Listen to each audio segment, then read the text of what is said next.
আমি ঢাকা থেকে আমার দেশের বাড়িতে যাই।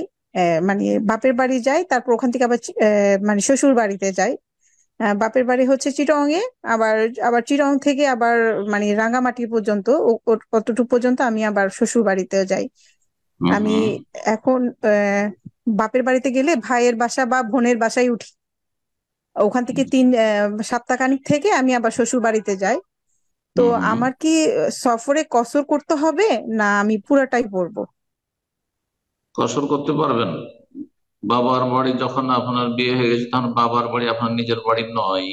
আর ভাইয়ের বাড়ি তো নিজের বাড়ি নয়, বোনের বাড়িও নিজের বাড়ি নয়। হ্যাঁ, কারো বাসা, আত্মীয় স্বজন সেগুলো নিজের বাড়ি নয়, যদিও বা নিজের বাড়ির মতো হয়তো ভাইয়ের বাড়িতে আছেন, তারপরে সেটা আপনার নিজের বাড়ি নয়। সেখানে যদি আপনি 4 দিনের বেশি অবস্থানের নিয়ত না করেন, সেখানে গিয়েছেন 1 দিন 2 দিন 3 দিন 4 দিনের মধ্যে আমি বোনের বাড়িতে চলে যাব, তাহলে মোসাফির আপনি অবস্থানকালে। আর যদি প্রথম থেকে নিয়ত থাকে যে ভাইয়ের বাসায় যাচ্ছি আমি 5 দিন বা 7 দিন থাকবো, তাহলে আপনি মুকিম সেখানে পৌঁছে যাওয়ার পরে। রাস্তায় যখন আপনি যাতায়াত করছেন তখন মুসাফির। অর্থাৎ আপনি ঢাকা থেকে যখন আপনার শ্বশুর বাড়ি যাচ্ছেন, রাস্তায় আছেন, তখন আপনি মুসাফির। কিন্তু শ্বশুর বাড়ি গিয়ে আমি 5 দিন থাকবো, তাহলে ওখানে গিয়ে তখন আপনি মকিম হয়ে গেলেন, মকিমের হুকুমে।